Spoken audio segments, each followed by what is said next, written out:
and welcome to your Daily Red podcast. It's me, Guy Drinkel, covering the weekend in an international break where very little is happening. So, nice, fun show to talk about stuff, all things Liverpool. Let's get into the news then. We'll get into this as Anfield as usual. Ibrahima Konate injury forces withdrawal from France squad. I think I mentioned this when I was covering last week. No, because he wasn't injured then. But I mean, if he is injured, why is he going on international duty anyway to sit on the bench in a? I don't even know if it was a friendly or a qualifier or whatever for France. But France will be qualifying for the World Cup. Weirdly, I think just a strange inkling that France will get into the World Cup without Ibu Kanate, or regardless of whether Ibu is in that squad or not. So to when we've clearly diagnosed his injury, etc., his quad injury, as this article states, why is he going to France? You know, he could have been recovering with us, and he could. I don't know what it is. I don't know how long he'll be out for, but it could have helped him be ready for United. Because regardless of form, etc., he's probably going to start if he's fit. Because Joe Gomez clearly isn't trusted. Um, but they needed him just in case they couldn't beat the mighty Azerbaijan, um, or Iceland, who is their next game. Just in case, you know. So yeah, thanks for that, France. But he's travelled. He's travelling back to Liverpool. Hopefully, the fact that he went is a sign that he's close enough to returning. Because I mean, regardless, again, I always mention Debo when I'm covering this show.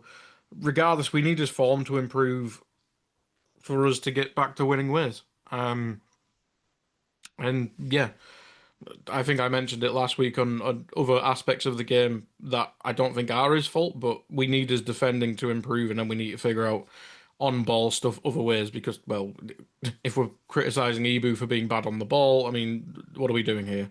But yeah, his form needs to improve, so hopefully this extra few days rest or recovery can help him.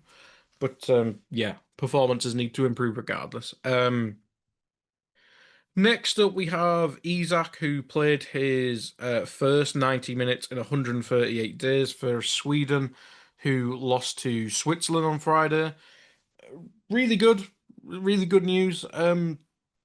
We need him up to speed and firing. Ekatike has been amazing, but there's a reason we spent 125 mil on Isak, was it?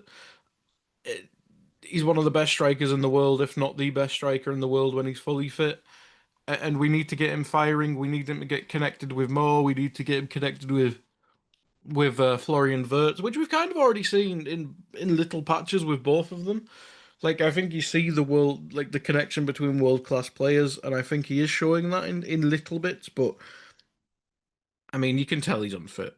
Um, so getting 90 minutes for Sweden is really good. It's really good. Hopefully, maybe they can protect him a bit in the next game. And then he'll be ready for United, I suppose.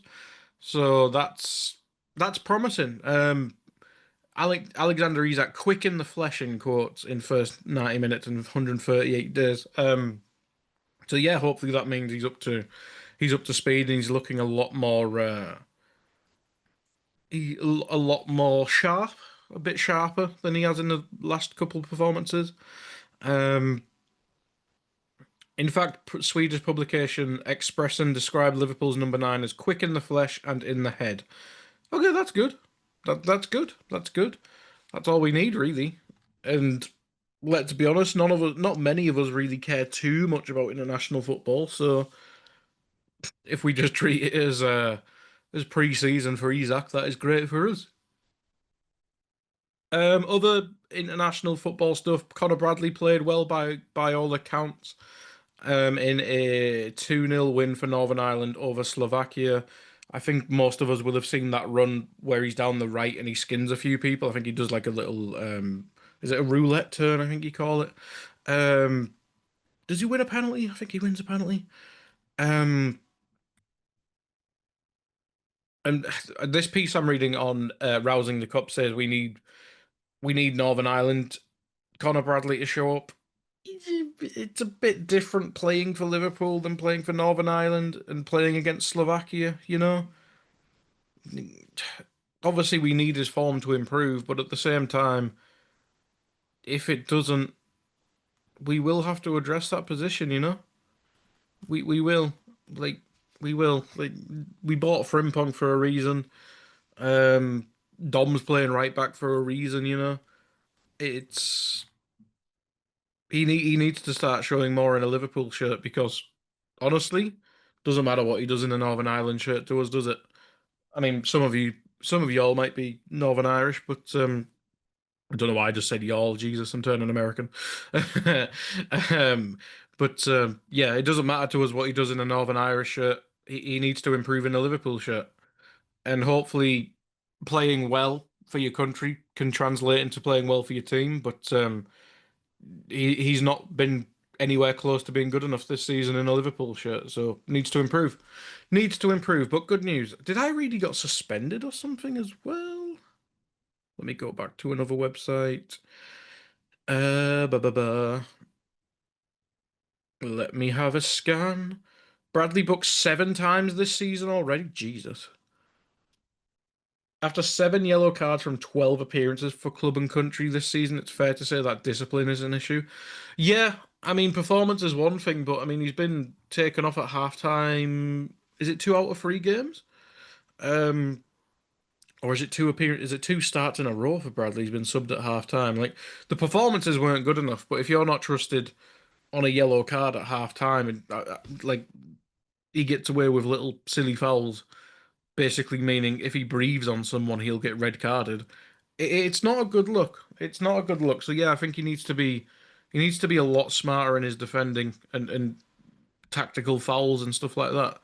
Because if you can't be trusted to stay on a yellow card, like what a similar situation. I know it's completely different. Like he's 20, is he 21, 22?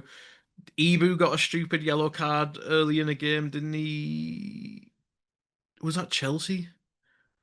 And he stayed on for most of the game till he got injured.